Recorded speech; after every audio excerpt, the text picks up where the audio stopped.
నమస్తే అండి అందరికి. పిల్లలంటే ఎవరికి ఇష్టం ఉండదు? పిల్లలంటే అందరికీ ఇష్టమే. కానీ కొంతమందికి పెళ్ళైన ఏడాదికే శుభవార్త చెప్తారు. కొంతమంది 2, 3 ఏళ్ళు పడుతుంది. ఇంకొంతమందికి 10 ఏళ్ళు పట్టొచ్చు. కానీ అందరూ కూడా పెళ్ళైన అమ్మాయినే అడుగుతుంటారు. ఇంకా ఏ శుభవార్త లేదా? ఇంకా ఏమీ లేదా? ఇంకేం చెప్పలేదేంటి? ఏదైనా ప్రాబ్లమా? ఎక్కడైనా డాక్టర్ చూపించుకోవచ్చు కదా అని చెప్పేసి మగవాడిని అడగరు. కేవలం ఆడపిల్లనే అడుగుతూ ఉంటారు. పాపం వీళ్ళందరికీ సమాధానం చెప్పలేక ఆ అమ్మాయి చాలా బాధపడుతుంటది. కొంతమందికి ఏంటంటే ఇలా ప్రెగ్నెన్సీ వచ్చిన వెంటనే 2, 3 నెలలు అయ్యేటప్పటికల్లా అబార్షన్స్ జరిగిపోతూ ఉంటాయి. అది చాలా అంటే చాలా బాధాకరమైన విషయం. ఒంటికి అనారోగ్యం కూడా వచ్చేస్తుంటది. బ్లడ్ పోతూ ఉంటది. పాపం ఇంకా మనిషి ఇంకా కుదేలైపోతుంటారు. ఎందుకంటే ఈ చుట్టుపక్కల మాటలు కూడా చాలా బాధపడుతూ ఉంటారు ఆ పిల్లలు. అయితే వీటిలన్నిటికీ కూడా ఒక మంచి పరిహారం ఉందండి. మనకి ఇటువంటి బాధల నుంచి బయటకు వచ్చి మరియు పిల్లల కోసం ప్రయత్నిస్తూ ఉంటే తొందరగా మీకు ఆ విషయం శుభవార్త మీకు చెవిలో పడేలా చేసి అడ్డంకులు ఏవైనా ఉంటే అవి తొలగించి మీ ఇంట్లో మంచి శుభవార్త వినేలా చేసే మంచి పరిహారం అండి. వీడియోలోకి వెళ్ళబోయే ముందు ప్లీజ్ నా వీడియో కనుక మీకు నచ్చినట్టయితే లైక్ చేయండి, షేర్ చేయండి, సబ్స్క్రైబ్ చేయండి. అయితే ఈ పరిహారం ఏంటి అంటేనండి, మీరు 11 సోమవారాలు గాని 15 గాని లేదంటే 21 గాని ఇలా మీ శక్తి అనుసారం స్వామి నేను ఇలా చేయదలుచుకున్నాను, నాకు ఇలా పిల్లల కోసం, లేదంటే నాకు ఇంట్లో పిల్లడికి ఒంట్లో బాగోటం లేదు, వాడికి ఇలా అని చెప్తున్నాను, అస్తమాటు నేను హాస్పిటల్ చుట్టూ తిరుగుతున్నాను, నా పిల్లడు ఆరోగ్యం బాగుండాలి, లేదంటే నాకు సంతానం కావాలి, ఇలా జరుగుతుందని చెప్పేసి ఈశ్వరుడికి, మీ ఇంట్లో ఉన్న దేవుడికి ఈశ్వరుడికి ముందుగా నమస్కరించుకున్న తర్వాత బియ్యం తీసుకోండి. బియ్యం తీసుకొని చక్కగా ఆదివారం ముందు రోజు చక్కగా అవి కడిగేసి చక్కగా ఆరబెట్టేసండి. ఆరబెట్టేసిన తర్వాత అవి తీసుకొని ఇవి తిరగల్లోని విసరాలండి. తిరగల్లో శివనామస్మరణ చెప్పుకుంటూ, ఇది మాత్రం మిక్సీ కొట్టేయటమో ఏ మిషన్ కు ఇచ్చేయటమో గ్రైండ్ పట్టించటమో అలాంటివి ఏం చేయకూడదు. కేవలం మీరు ఎవరైతే మీరు ఆ పరిహారం కావాలనుకుంటున్నారో, ఆ సంతోషం మీకు కావాలనుకుంటున్నారో ఆ వ్యక్తే చెయ్యాలి. వేరే వాళ్ళు ఎవరు చేయకూడదు. ఆ వ్యక్తి ఆ బియ్యం తీసుకుని తిరగల్లోని ఆడుతూ శివనామస్మరణ చెప్పుకుంటూ, శివనామస్మరణ ఓం నమ శివాయ, నమ శివాయ, నమ శివాయ, నమ శివాయ, నమ శివాయ, నమ శివాయ, నమ శివాయ, ఇలా నమ శివాయ నామస్మరణ చెప్పుకుంటూ ఆ తిరగల్లోని ఈ నూకని చక్కగా విసిరేసేయండి. విసిరేసిన తర్వాత ఆ నూకని తీసుకొని మరుసటి రోజు సోమవారం వేకుజామున లేచి స్నానాధికాలన్నీ పూజ చేసుకొని అన్ని ముగించేసుకున్న తర్వాత చక్కగా విభూతి ధరించి ఆ నూకతోని ప్రసాదం చెయ్యండి శివయ్యకి. అప్పుడు కూడా నమ శివాయ, నమ శివాయ, నమ శివాయ, నమ శివాయ, నమ శివాయ నామస్మరణ జరుగుతూ ఉండవలసిందే. మీ మనసులో మీ కోరిక మెదులుతూ ఉండవలసిందే. శివయ్యకి మీరు చెబుతూ ఉండవలసిందే. రిపీటెడ్ అనమాట.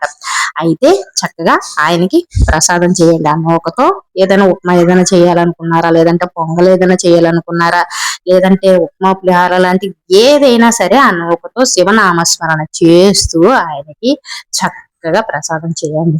చేసిన ఆ ప్రసాదాన్ని శివాలయంకి ఇంట్లోనే నైవేద్యం పెట్టేసి అది మళ్ళీ శివాలయం తీసుకుని వెళ్ళి శివాలయంలో ప్రసాదం చూపించండి. చూపించిన తర్వాత 11 సార్లు ప్రదర్శన చెయ్యండి.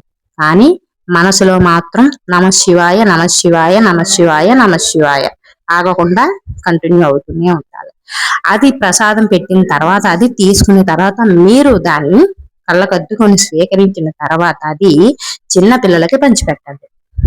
చిన్నపిల్లలకి తీసుకొచ్చి చక్కగా వాళ్ళకి చేతికిచ్చి ఆ నైవేద్యాన్ని అందరికీ ప్రసాదాన్ని పంచిపెట్టండి. పంచిపెట్టేసిన తర్వాత అక్కడికి అది అయిపోతుంది. తర్వాత ఇంటికి వచ్చేసిన తర్వాత ఆ సోమవారం సాయంత్రం ఒక రాగి చెంబులో కాస్త పసుపు కుంకుమ వేసి, కాస్త అక్షింతలు వేసి, ఒక పువ్వు వేసి, మీకు దగ్గరలో రావి చెట్టు ఎక్కడైనా ఉంటే అక్కడికి వెళ్ళి అక్కడ ఆ చెట్టు మొదట్లో ఈ నీళ్లు పోసేసేయండి.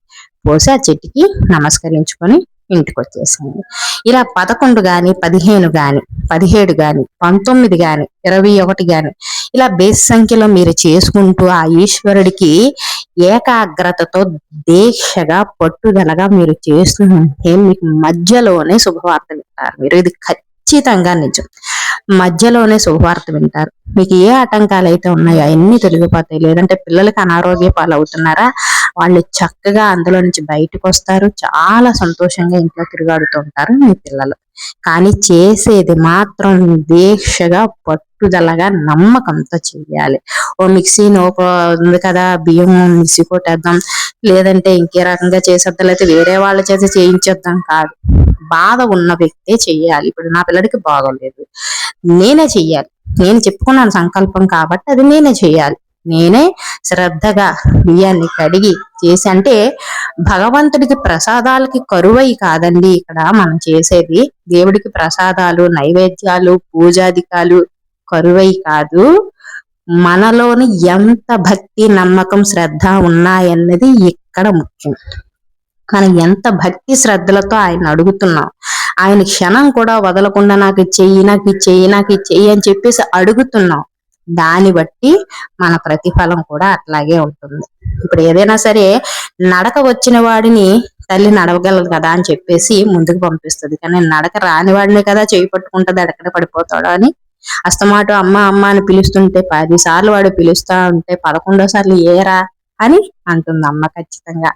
అలాగే భగవంతుడి సేవ కూడా, భగవంతుడిది మనసు పెట్టి శ్రద్ధగా భక్తితో మనం చేశాము అంటే మీకు మధ్యలోనే, మీరు అనుకున్న 5-6 వారాల మధ్యలోనే, మీరు మళ్ళీ 11 వారాలు అవసరం లేదు, మధ్యలోనే మీకు మంచి శుభవార్త తెలుస్తుంది.